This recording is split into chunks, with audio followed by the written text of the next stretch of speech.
আসসালামু বন্ধুরা, দেখতে পাচ্ছেন যে আমরা ফাইনালি চলে এসেছি খালি পয়েন্টে। খালি পয়েন্টে এসে নিয়ে দেখছি এ দাদা আমার আছে, আমাদের বাড়ির কাছে বাড়ি, আমার জামাইদা হলো। তো এ দাদা এসে দেখছি খালি হয়নি। দাদা কদিন থেকে দাঁড়িয়ে আছে না আছে দাদার মুখ থেকে শুনে নেবো। কদিন থেকে দাঁড়িয়ে আছো? 8 দিন থেকে। 8 দিন থেকে দাঁড়িয়ে আছো? কি বলছে খালির কথা? প্রত্যেকদিন বলছে যে কালকে হবে, আজকে হবে, আজকে তো দুপুর থেকে হবে বা বিকালে হবে। দেখতে পাচ্ছেন আজকে হবে কালকে হবে এরকম করছে। আজকে 8 দিন থেকে আছে। গাড়ির অবস্থা এমনিতেই ভালো নাই, তাছাড়া 8 দিন থেকে এক জায়গাতে বসে আছে। মানে ড্রাইভার খরচা, খালাসি খরচা, খাওয়া দাওয়া খরচা এমনিতেই 2000 টাকা দিন চলে যাচ্ছে। 20,000 টাকা 30,000 টাকা বাঁচবে কিনা 8 দিন থেকে সেটা হয়ে গেল, শেষ হয়ে গেল। আর এমনি তো বৃষ্টির দিন। আর সবচেয়ে বড় কথা, দাদার 8 দিন থেকে বসে আছে কি না সেটা দেখলেন, তার প্রমাণ দেখে দেব। তার প্রমাণ দেখলেন যে 8 দিন থেকে বসে আছে কিনা, একদম মানে জল তো প্রমাণ একদম কি ভুট্টার গাছ বেরিয়ে গেছে।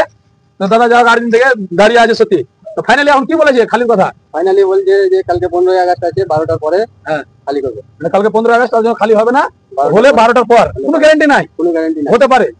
আমাদের মালটা এ দাদা যেখানে খালি করবে ওখানে আমাদের মালটা খালি হবে। তো এ দাদা তো 8 দিন থেকে আছে, হয়নি। আমরা তো কালকে এসছি, এবার আজকে এসছি। আজকে সকালে ঢুকলাম 9টা-10টার দিকে ঢুকলাম। তো জানি না, এখন আল্লাহ জানে আমাদের কখন খালি হবে না হবে। তারপর যা হোক খালি হবে, কারণ আবার ভিডিও পাঠাবো, বানাবো, তারপর দেখবেন ফাইনালি দেখা যাক কতদিনে খালি হয়।